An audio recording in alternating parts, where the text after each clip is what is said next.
Dans mon atelier, il y a une phrase de Claude Berry que j'ai fait mienne comme une lumière entendue un jour à la radio qui dit ce qu'il y a de bien dans l'art, c'est qu'on n'a pas besoin d'en parler, sa compréhension nécessite le silence.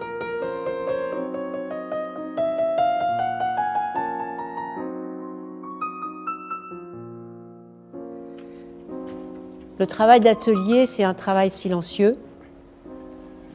On est seul. Et donc, c'est le silence qui préside à la création. En tous les cas, c'est ce que j'ai constaté. Les fibres, pour moi, n'existent que quand elles sont naturelles. Les fibres issues des dérivés du pétrole, comme les fibres synthétiques, je les ignore et elles ne m'intéressent pas. Seules m'intéressent les fibres naturelles, qu'elles soient animales ou végétales.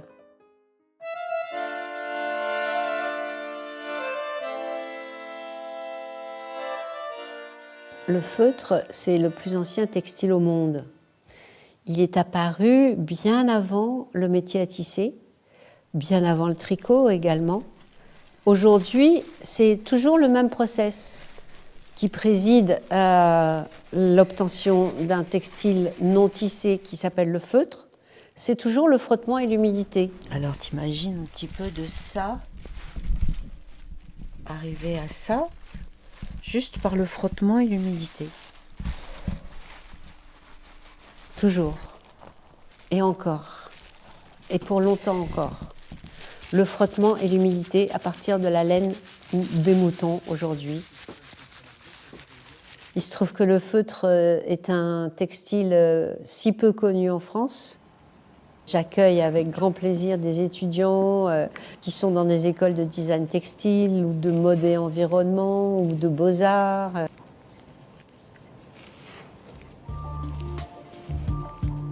Restruction, I think, because maybe it will be Same here in this direction.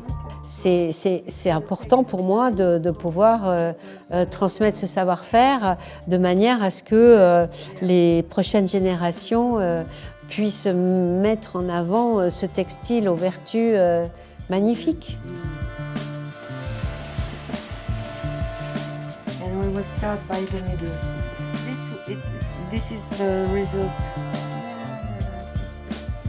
Ça fait 17 ans maintenant que je pratique ce médium, cette technique, et le feutre, c'est un textile avec un potentiel illimité. On peut l'utiliser pour faire des vêtements, certes, des vêtements chauds, confortables, imperméables, coupe-vent, antibactériens, la laine est ignifuge. Elle est pleine de propriétés extraordinaires.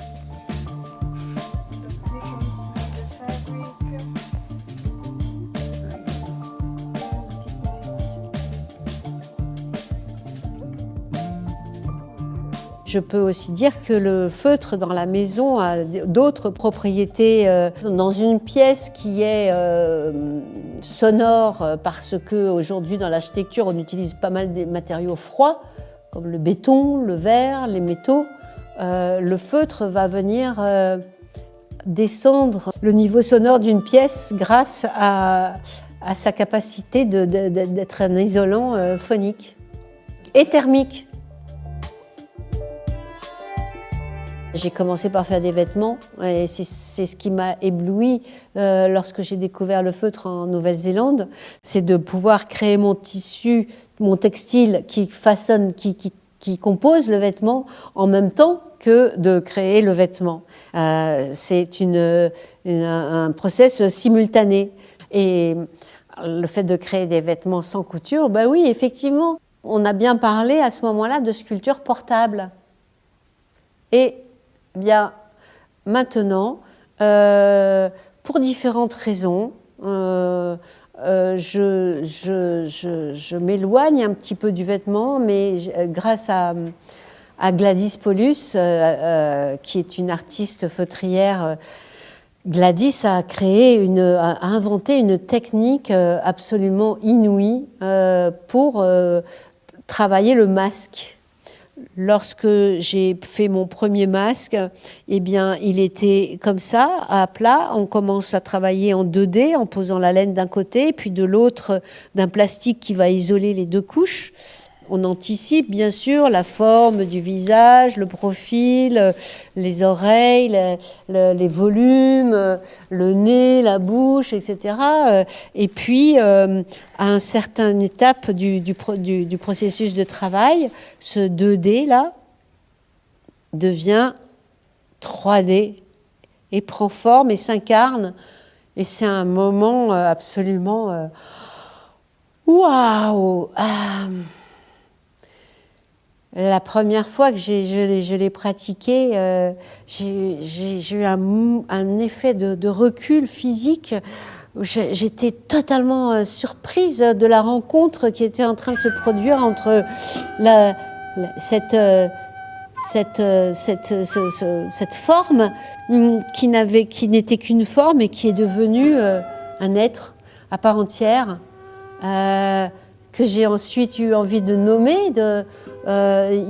C'était l'incarnation d'un personnage. Et puis j'en ai fait un deuxième, un troisième et un quatrième. Et maintenant, voilà, je suis rentrée dans ce process. La liste d'attente est longue des gens qui sont dans mon panthéon personnel et que j'ai envie d'incarner.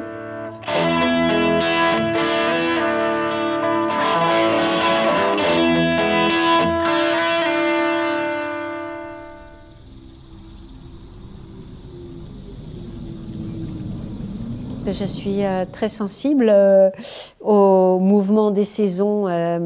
Lorsque je naviguais, en fait, dans la ceinture intertropicale, les saisons sont vraiment peu remarquables. Et puis j'ai vécu pas mal sous les tropiques, donc lorsque je suis rentrée en France, c'était aussi précisément pour retrouver ce rythme des saisons très marqué.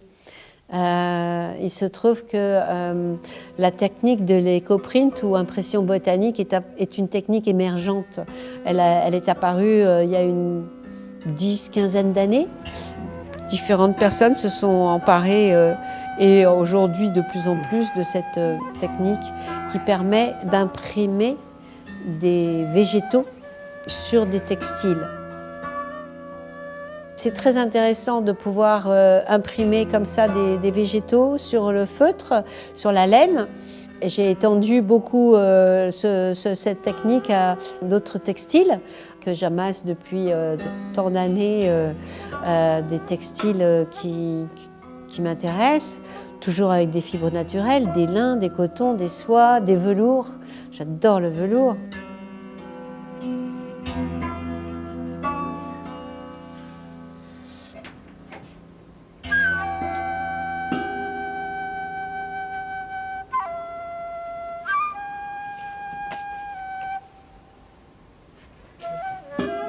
J'utilise essentiellement des végétaux qui sont à portée de ma main dans mon jardin.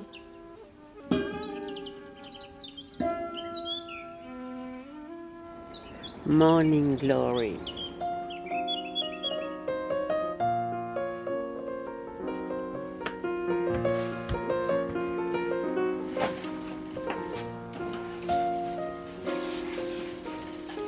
C'est encore un processus très simple, très basique.